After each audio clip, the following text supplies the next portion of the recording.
Bueno, muy bien. Vamos a abrir nuestras Biblias en Mateo 7, versículos 1 y 2.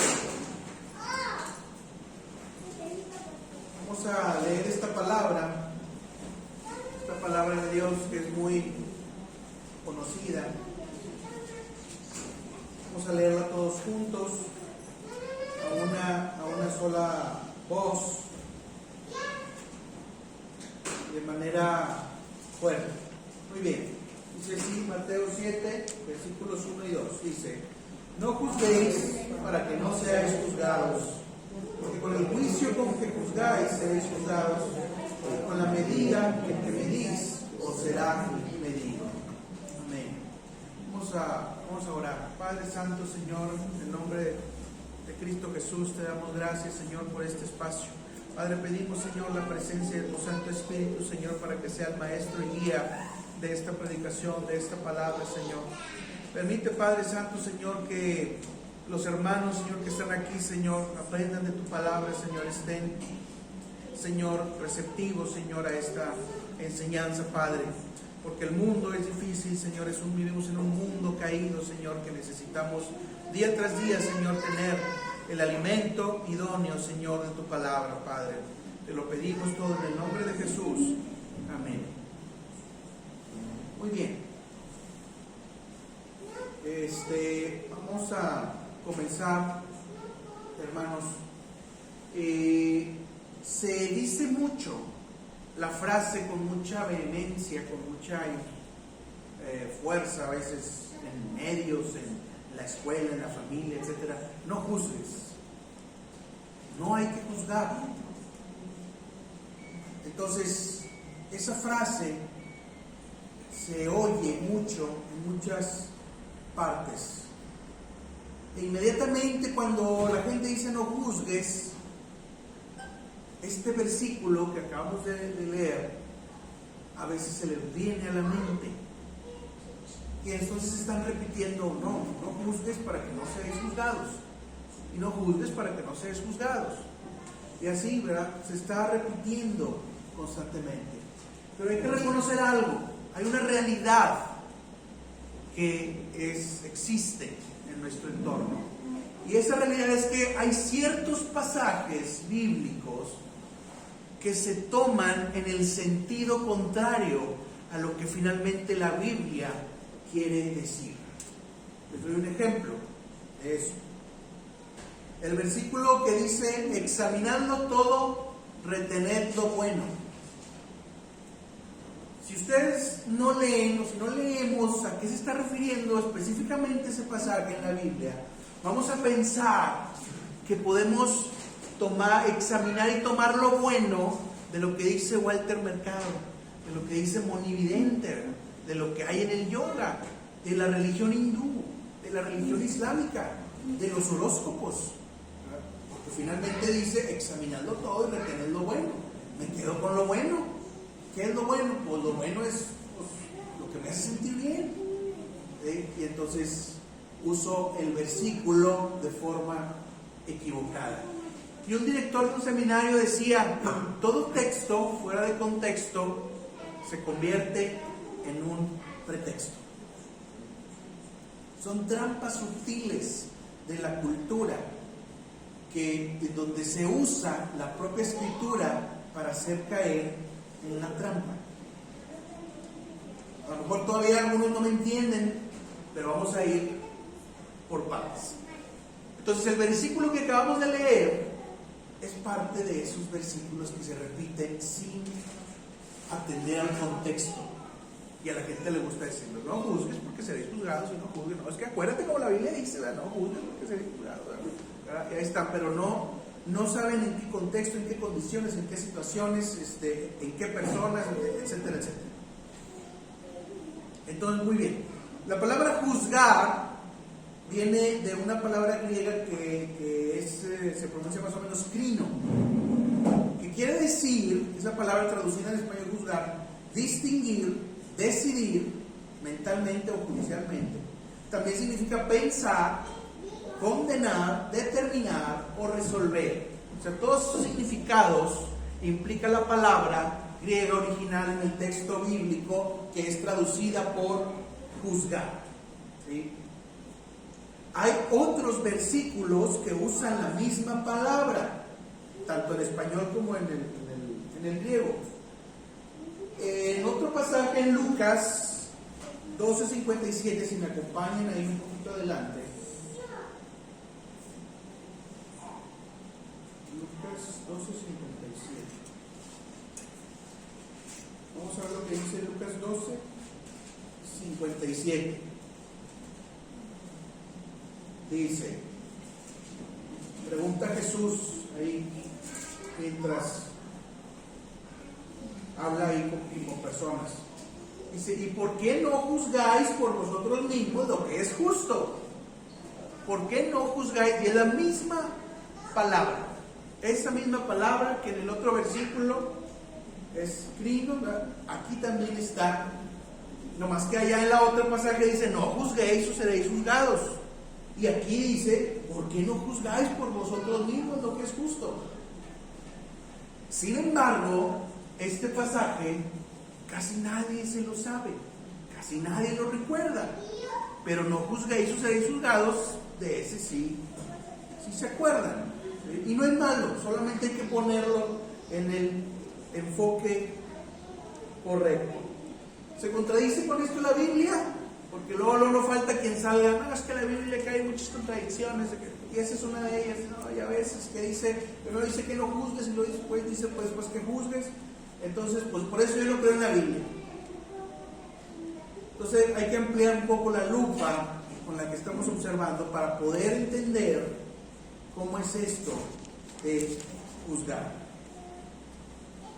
En el mundo posmoderno, que es el mundo donde vivimos actualmente, se enseña que no hay verdad absoluta, se enseña que no hay verdad superior, se enseña que todo depende de la, como la frasecita, del cristal con que se mire, que todo depende según las percepciones, todo depende según cómo tú te hagas la idea de algo.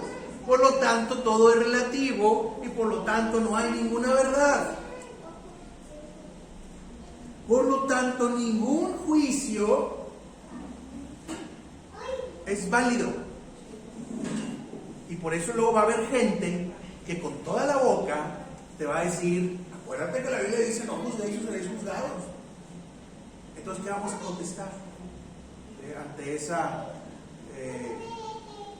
propuesta, verdad, que nos dice la gente? Cuando le digamos, esto está mal, va a haber alguien que nos va a decir, no juzguéis o seréis juzgados, Jesús no juzgó. Entonces, por eso hay que entender las cosas, porque el pensamiento de hoy posmoderno es pernicioso, porque sus conclusiones son siniestras, porque la gente dice, mucha gente intelectual y gente que dice saber, puede también decir, si no hay verdad suprema que rija la moral, pues entonces podemos hacer barbaridades como muñecas transgénero. No hay verdad, todo depende de tu percepción. Si no hay verdad suprema, entonces deshagámonos de cientos de miles de efectos en abortos. Porque no hay verdad, no hay una moral suprema. Tu moral es diferente a mi moral, entonces yo hago lo que no. Si no hay verdad suprema, entonces ayudemos también a morir a miles de ancianos en hospitales, porque son una carga, porque no producen nada, porque nos arrastran. Oye, no, pero es que no hay verdad, no hay verdad absoluta, no hay moral. Todo depende de la percepción con lo que lo veas. Si no hay verdad, todo depende de percepciones, y pues que la familia se destruya, que la familia se transforme, entre comillas, como dicen, se apruebe el matrimonio homosexual y hay adopción de niños por parte de esas parejas, porque todo depende de la propia realidad que tú te construyas en tu mente. Porque, y luego finalmente dicen, porque por eso dijo Jesús, ahí sí, no juzguéis para que no seáis juzgados. Entonces a la iglesia, cuando predica la palabra, se le pretende callar. Se pretende callar la verdad bíblica, precisamente utilizando versículos bíblicos como estos, obviamente fuera de contexto. Entonces es que son unos intolerantes que ni siquiera le hacen caso a su propia Biblia, porque la Biblia dice: no juzguéis o seréis juzgados.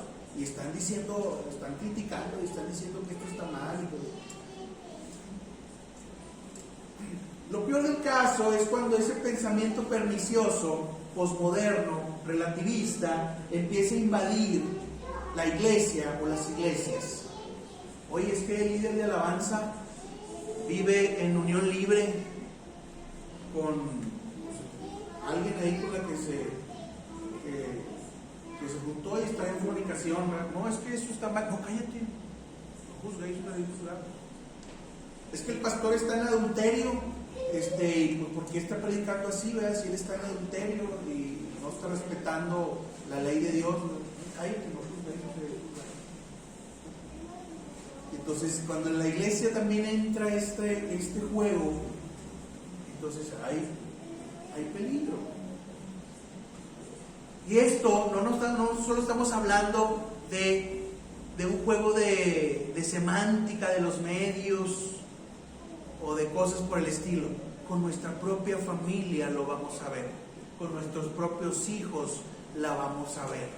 Nuestros hijos van a oír estas ideas en las escuelas, en las universidades. Nuestros hijos nietos se van a empapar de que no hay verdad absoluta, de que todo es relativo, de que todo depende con el cristal con que se mire, y van a hacer a un lado la Biblia y van a decir y repetir: no juzguéis o seréis juzgados. En nuestra propia casa vamos a tener estas situaciones.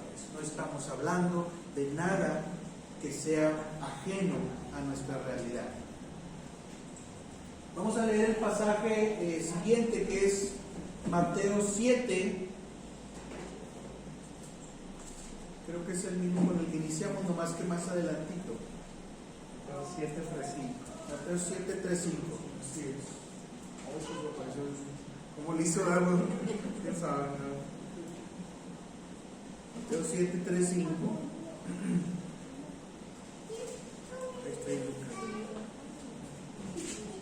Muy bien. Vean ahora lo que dice después del famoso pasaje de no juzguéis para que no seáis juzgados. Dice: ¿y por qué miras la paja que está en el ojo de tu hermano y no echas de ver la viga que está en tu propio ojo? ¿O cómo dirás a tu hermano: déjame sacar la paja de tu ojo, y he aquí la viga en el ojo tuyo? Hipócrita, saca primero la viga de tu propio ojo, y entonces verás bien para sacar la paja del ojo de tu hermano. Fíjense, Jesús condena la mala costumbre de criticar a los demás mientras somos tolerantes con nuestro propio desobediencia, nuestro propio mal. Pero no está diciendo: no le diga nada a nadie, no molesten a nadie, alguien se puede ofender. Te está diciendo que te santifiques, ¿sí? Que quites la viga que hay en tu ojo, que tengas un comportamiento íntegro, para entonces poderle decir a tu hermano: tienes una paja en el ojo que te está estorbando. Ahí está entonces el meollo del asunto. El creyente, para poder emitir un juicio, una valoración, debe estar primero él mismo sujeto a las normas que el mismo Dios ha establecido, para poder decir que el sujeto A, el sujeto B, fulanito o sultanito, están haciendo algo indebido. Antes de examinar la conducta de los demás, debo ver qué tanto yo estoy sometido a la ley de Dios. Y alguien me dice: no, es que no se va a poder eso, porque no, sí se puede. En Cristo somos más que vencedores por medio de aquel que nos amó. Sí podemos estar sometidos a la ley de Dios. Entonces sí podemos decirle al prójimo, en tu ojo hay una paja, siempre y cuando yo me asegure de no tener vigas ni pajas también. Entonces Jesús no está diciendo déjenlos, cada quien su percepción, cada quien su mundo como lo percibe. Hay muchas verdades, no hay solamente una. Entonces pues déjenlos. Jesús no dice eso. Es como el juez hoy en día. El juez dicta sentencia, pero se supone que el juez, fíjense, para ser juez se necesita que presentes una constancia de no antecedentes penales. ¿Sí? Entonces el juez que dicta sentencia, por ejemplo, a un homicida, el juez se supone que nunca ha cometido un homicidio. Y por eso, en base a la ley en la que él mismo está sometido, dicta sentencia de que tal persona cometió este homicidio. Si seguimos la lógica que decíamos antes, pues es que cada percepción depende. Es que lo mató porque él percibió, él sintió, ¿verdad?, que debería de hacerlo. Pues es su verdad. Y ahí empieza el juego de palabras y nunca termina y nunca hay límite. Ahorita me platicaba mi esposa de un caso de un joven de secundaria en el colegio que ya le estaba saliendo la barba. Entonces le pedían en el colegio, como parte de sus normas de disciplina, pues que se rasurara, ¿verdad? Como piden cortes y todo. Pues los papás se enfurecieron, ¿verdad?, porque importunaron al niño, porque fueron intolerantes con su barba y porque no tuvieron la tolerancia de que fuera así. Y es que sus papás lo dejan de que ande con la barba porque se puede lastimar con la navaja.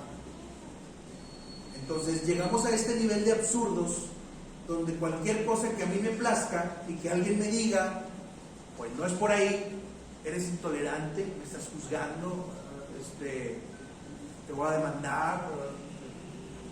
Bueno, o sea, este es el gran peligro de nuestra sociedad el día de hoy. Y tenemos que leer muy bien, empaparnos de la palabra para poder saber exactamente cómo la verdad divina la podemos defender ante alguien que salga con circunstancias como estas. Vamos a Gálatas 1, versículo 9.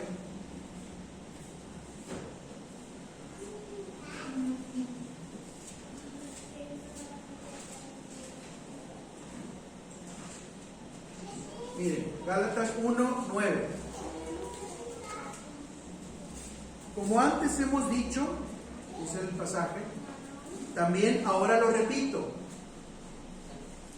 Si alguno os predica diferente evangelio del que habéis recibido, sea anatema. Anatema es alguien que está bajo maldición de Dios, alguien rechazado por Dios. Entonces Pablo, el apóstol Pablo, está diciéndoles aquí a los Gálatas que si alguno les llega predicando un evangelio diferente, es bajo maldición. Si usáramos el criterio de no juzguéis o seréis juzgados de forma equivocada, no podríamos estar de acuerdo con lo que Pablo dice aquí. ¿Cómo, Pablo, cómo vas a juzgar a los demás? Pues es que los demás tienen su verdad y que ni modo, pues tenemos que aguantar. No es así lo que dice la Biblia. ¿Sí? Por eso la palabra juzgar tiene muchas acepciones. Entre ellas también está como decíamos ahorita, decidir,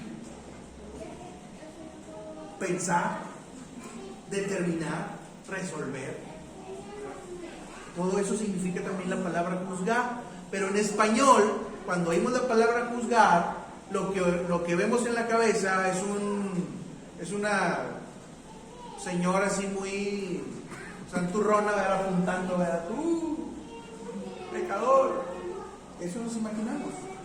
Pero si investigamos la palabra, tiene muchos diferentes significados y podemos estar en mejor posición para poder defender la verdad de la fe. Como para poder un día decir, si alguien viene a predicar un evangelio diferente, poder decir, tú no estás de acuerdo con la ley bíblica. Pues, por lo tanto, tu predicación es falsa.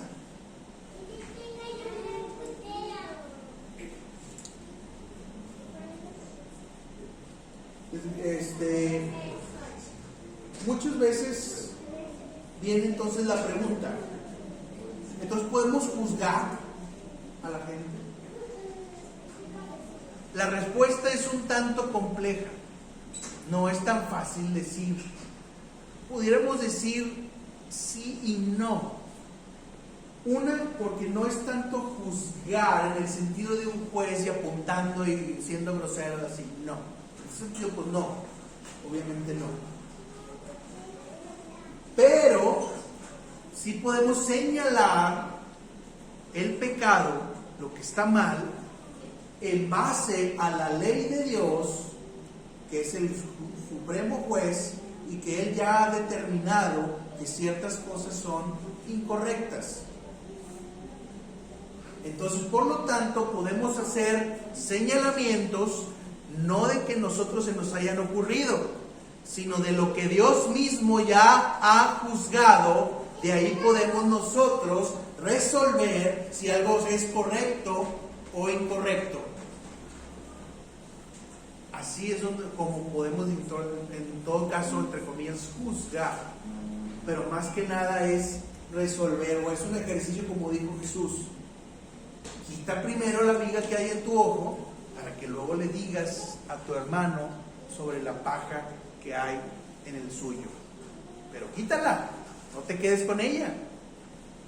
¿Quieres ayudar a otros a encontrar la verdad? ¿Quieres ayudar a otros a decidir si van bien por el camino de Dios? Quita la paja que hay, la viga que hay en tu ojo.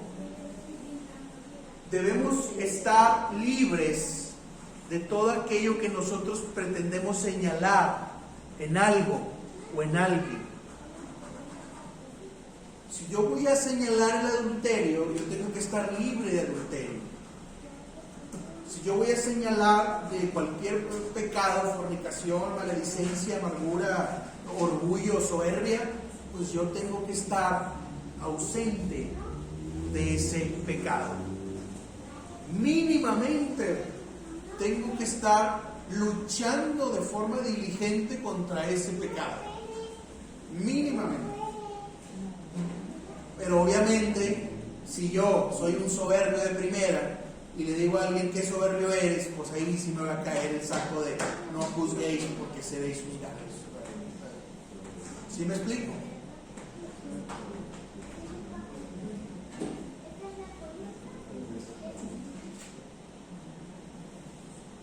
Porque si no cumplimos con esto, si no estamos libres de aquello que nosotros pretendemos señalar y distinguir, entonces lo único que vamos a hacer va a ser el ridículo en medio de una generación cínica, indiferente, inmoral, sarcástica, que no cree en ninguna ley moral, que no cree en ninguna verdad, y quedaremos en mal para perjuicio del Evangelio y de Cristo que murió por nosotros.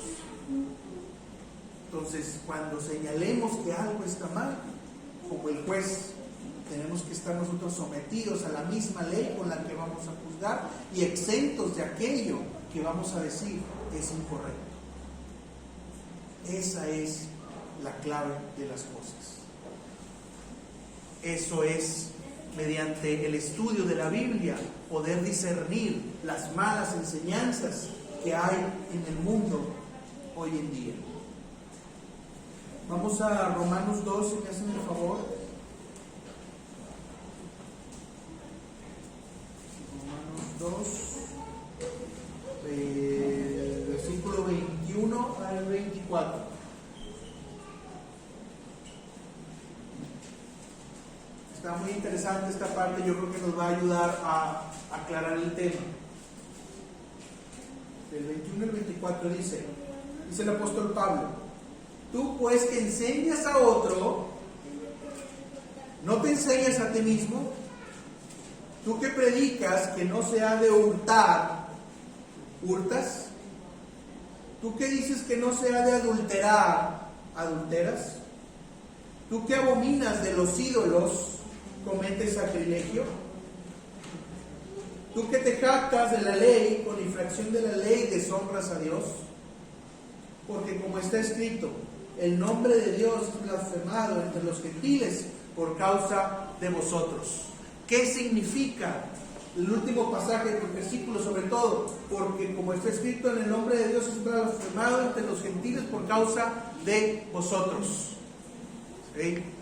¿Qué significa esa parte? Si yo no me someto a la ley de Dios, yo no puedo ser herramienta para que Dios me use para convencer a otro de la verdad. Y si yo, estando fuera de la ley de Dios, pretendo convencer a alguien de la verdad de Dios, ese alguien lo que va a hacer es blasfemar contra Dios y va a decir, ya se imagina, no, hombre, vámonos. Y va a ser blasfemado. Y ni siquiera el problema va a recaer en ti. El nombre de Dios va a ser blasfemado por un gentil, por un inconverso, por un no creyente. ¿Por qué? Porque hurtas y enseñas que no se ha de hurtar. Porque adulteras y enseñas que no se ha de adulterar. Y ese es el gran problema. Y esa es la gran situación con los cristianos. Por eso es tan importante hoy en día para la iglesia la santificación, el seguir los mandatos de Cristo, el camino que Cristo nos ha marcado. Para eso es eso tiene una razón de ser y tiene un propósito. Porque así podemos nosotros decir, hay una verdad absoluta, hay una verdad que rige todo, y esa verdad es revelada por Dios. Y Jesucristo es la verdad, porque Él dijo, yo soy la verdad, y la verdad os hará libres. Entonces, para eso tenemos que tener santidad, para poderle decir entonces al otro, al que vocifera, no juzguéis o seréis juzgados, y al que dice aberraciones intolerables, poderle decir entonces, tú estás en un error, permíteme sacar la paja que hay en tu ojo para que veas correctamente. Y así no se deja, pues es su problema. Pero al menos el nombre de Dios no será blasfemado por tu causa.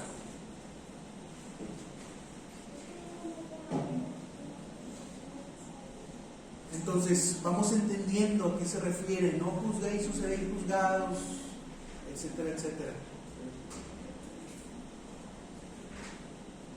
La verdad no la diseño yo, porque eso también es lo que la gente dice, es que esa es tu verdad. Pues si la verdad no la diseño yo no la inventé. La verdad viene de parte de Dios, de la Escritura, de Cristo. Entonces debo estar sometido a esa ley, como decíamos, como el juez, etcétera, que dicta sentencia. Así debe ser también con el creyente. Por eso cuesta ser cristiano, cuesta seguir a Cristo, cuesta someter la carne a lo que Él nos pide. Si Él nos pide, deja esto, pues déjalo, no te hagas el loco, ¿verdad? Así, no, es que pues las interpretaciones, si Dios te pide, deja la idolatría, déjala. Si Dios te pide, deja el vicio, déjalo. Si Dios te pide, deja la mentira, déjala. Si Dios te pide, deja el orgullo, déjalo. No te vengas a jugarle ahí al mago de que no, es que la percepción, que lo que es verdad para ti, no es verdad para mí, y ahí hacemos una capirotada y ya, no se quedó nada. Y así es el mundo de hoy. Así juega con las palabras el mundo de hoy para neutralizar la verdad del Evangelio. Vamos, acompáñenme a Santiago capítulo 5.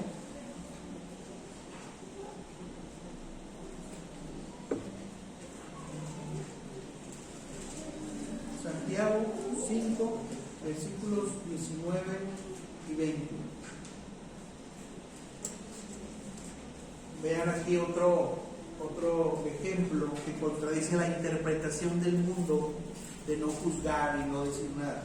Dice: hermanos, si alguno de entre vosotros se ha extraviado de la verdad y alguno le hace volver, sepa que el que haga volver al pecador del error de su camino salvará de muerte un alma y cubrirá multitud de pecados.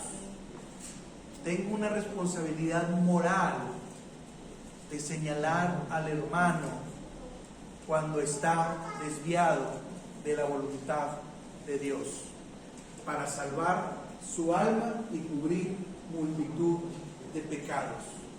No dice ahí: hermanos, si alguno de vosotros se ha extraviado, déjenlo, porque no juzguéis o seréis juzgados. Y finalmente, la verdad es de cada quien. No dice así la palabra, no dice así el texto bíblico, y lo podemos comprobar en repetidos pasajes. Sin embargo, toda exhortación al hermano, a la familia, etcétera, debe hacerse con amor y discernimiento. No puede uno llegar y decir: ya te había dicho, hombre, chinchero,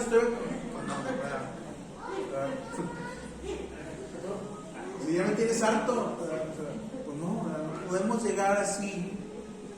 Tenemos que aprender a decir la verdad con amor. Tenemos que tener un buen equilibrio entre la verdad y el amor. Una vez dijo un pastor: el amor sin la verdad se vuelve todo libertinaje. Todo está bien, todo es muy padre, pero la verdad sin el amor se convierte en cinismo y soberbia. Deberías de aprender a mí, hombre, que yo ni batallo, ¿verdad?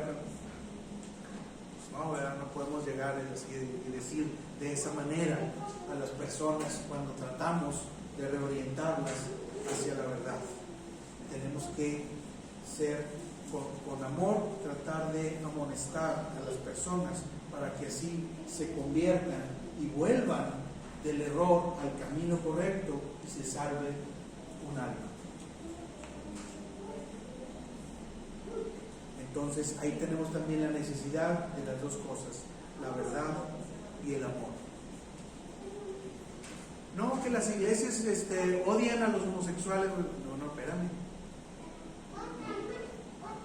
Debe haber amor hacia toda persona, porque es creación de Dios y está hecho a semejanza de Dios. Sin embargo, el amor no excluye que se le diga lo que es verdadero y lo que es correcto. Eso es muy diferente. Entonces hay que también saber tener la sabiduría para tener un equilibrio en estas cosas. Vamos al Evangelio de Juan, versículo 12.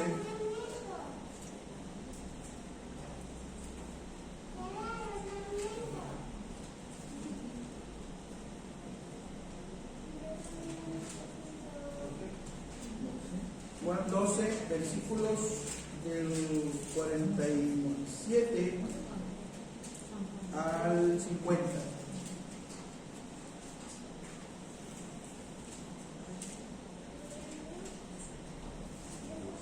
Vean aquí vamos a ver algo interesante. Vamos a leer el pasaje del 47 al 50 de Juan 12. Dice: al que oye mis palabras y no las guarda, yo no le juzgo, porque no he venido a juzgar al mundo, sino a salvar al mundo. El que me rechaza y no recibe mis palabras, tiene quien le juzgue. La palabra que he hablado, ella le juzgará en el día postrero. Porque yo no he hablado por mi propia cuenta. El Padre que me envió, Él me dio mandamiento de lo que he de decir y de lo que he de hablar. Y sé que su mandamiento es vida eterna. Así pues lo que yo hablo, lo hablo como el Padre me lo ha dicho. Fíjense, si viéramos el pasaje, el versículo 47 solito, pudiéramos cometer también el mismo error. Al que oye mis palabras y no las guarda, yo no le juzgo, porque no he venido a juzgar sino a salvar. Ah, bueno, está bueno, entonces qué bueno que me dijiste tus palabras y qué bueno que me salvaste. Y pues bueno, adiós. Pudiéramos darle esa interpretación, ¿sí? Pero abajo dice: el que me rechaza y no recibe mis palabras, tiene quien le juzgue. La palabra que he hablado, ella le juzgará en el día postrero. O sea, sí hay consecuencias, ¿sí?, de no obedecer la palabra de Cristo. Sí hay resultados en las decisiones que tomamos. Jesús no vino a juzgar en el sentido de condenar, ¿sí? Porque si hubiera venido a condenar tal cual, nos hubiera desaparecido a todos por pecadores. Entonces, en ese momento Jesús vino a salvar. Sin embargo, aquel que no acepte la salvación que Él ofrece, entonces va a ser sujeto del juicio de las palabras que Él ha pronunciado. Entonces, por lo tanto, rechazar las palabras de Cristo tiene consecuencias eternas, tiene consecuencias para la vida más allá de la vida. Entonces, es un asunto de mucha seriedad lo que decidimos en cuanto a nuestra vida espiritual. Toda verdad proviene de Dios y el creyente está obligado a someterse a la ley de Dios para poder distinguir lo bueno de lo malo, porque sí existe lo bueno y lo malo. Va a venir también quien te diga, pero pues ¿qué es lo bueno? Me acuerdo de la facultad, que sea en la facultad, ya en el 2000, 2001, ¿verdad? Hasta se decía como un mantra, ¿verdad? Así, y te sentías como que bien intelectual. Todo aquel que dijera frasecitas como esa, hombre, soy un intelectual, no, hombre, soy un transgresor, ¿verdad? Así de todos los esquemas y paradigmas. Decían, es que ¿qué es lo bueno y qué es lo malo? Nadie sabe qué es lo bueno y qué es lo malo, por lo tanto, pues tenemos que solamente ver las percepciones. Y no, hombre, el que decía eso, hombre, era un gurú. Hombre, me tengo que arrimar a este sí sabe. Pero la realidad es que sí hay cosas buenas, sí hay cosas malas. Para ir concluyendo, 5 puntitos rápidos. Debemos tener cuidado con las ideas que circulan en el mundo, ideas que están contra la palabra de Dios, pero que incluso usan la palabra de Dios. 2. Debemos aprender a leer y escudriñar la palabra de Dios para evitar que cualquier manipulación de la verdad nos confunda. Número 3. Debemos de guardarnos en santidad para que todo aquello que vayamos a exhortar a alguien o en alguna situación no se convierta en burla o en blasfemia al Señor por causa de nosotros. Si vamos a exhortar algo, nosotros debemos también estar sujetos a la misma ley con la que estamos exhortando. Número 4. Si hay una verdad suprema a la que debemos todos someternos. Número 5. Hay que denunciar las tinieblas desde nuestro mundo pequeño, desde nuestra familia. Hay que decir cuando las cosas están mal. Las obras malas de los hombres hay que ponerlas y exponerlas a la luz, para que así puedan ellos ver que sus obras son malas. Vamos a orar, hermanos. Los invito a ponerse de pie un momento, los que puedan, para orar al Señor, y que el Señor nos dé discernimiento, que nos dé sabiduría, que nos dé el ánimo, el tiempo, la fuerza, la capacidad para leer su palabra, y que sepamos distinguir las trampas que hay en el mundo que pretenden manipular la verdad. Vamos a orar. Señor, te damos gracias por este mensaje.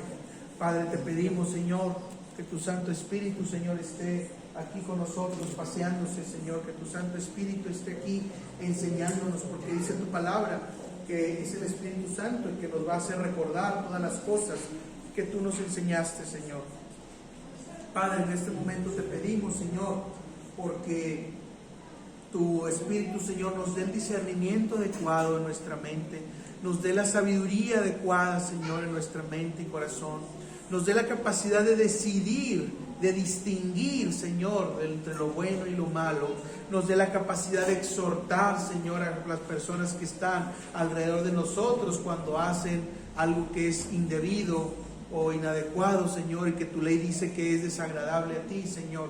Danos, Señor, danos, Espíritu Santo, esa capacidad, Señor, porque el mundo es un mundo difícil.